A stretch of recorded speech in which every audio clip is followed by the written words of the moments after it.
Somehow, the mind makes sense of whatever it encounters, and it is surprisingly adept at doing this. We turn just about everything we come across into something meaningful, something we can relate to. We can't help but do this. We see faces in the clouds, figures in the stars, and personality in shoes. This shows our mind's eagerness to assimilate things even when there is no real connection. As with the stars, the dots are there, but we connect them in ways that are meaningful to us. And this is what I do. I use my phone or whatever camera I can get my hands on to film small, everyday things, to draw out new connections between things, like this.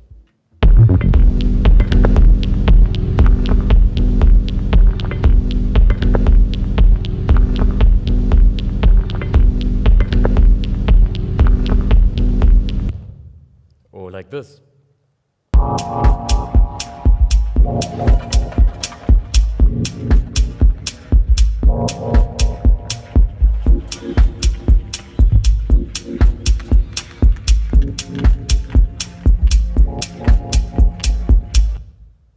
Some people, like my grandfather, ask me what my work means.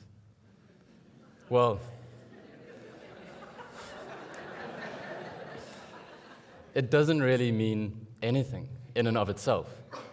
But like a DJ, an antique collector, or a professional rugby player, they assign the meaning to it. Video is a particularly powerful tool for making meaning. Have you ever caught yourself in a bar or in a restaurant staring at a screen in the background, or switching on the screen in order to switch off? When we watch TV, we are provided with a carefully constructed simulation, and all we are required to do is sit back, relax, and let our minds be led along a path of expectation and fulfillment. Like this. Were you expecting something? Something I learned while teaching is that, contrary to my expectations, students often learn less from video material, and I think this is because there is less room left for their engagement. We've become so used to reading visual cues that shots in films have become shorter and shorter. And on top of our growing visual literacy, our ability to represent things is bringing us closer and closer to a virtual, immersive reality. But it seems that often the more convenient the watching, the more complacent the viewer. Now, I started by saying that there is another way of looking at looking. Sometimes it is actually up to the viewer to make sense from nonsense, to determine what is seen. And it is this creative potential that fascinates me. But these two ways of seeing don't only apply to videos. I'd like to suggest that in the same way that we behave in audiovisual environments, we seek meaning in our lives and in the world around us. I'd like to suggest that the same difference applies in a truly immersive reality, this one.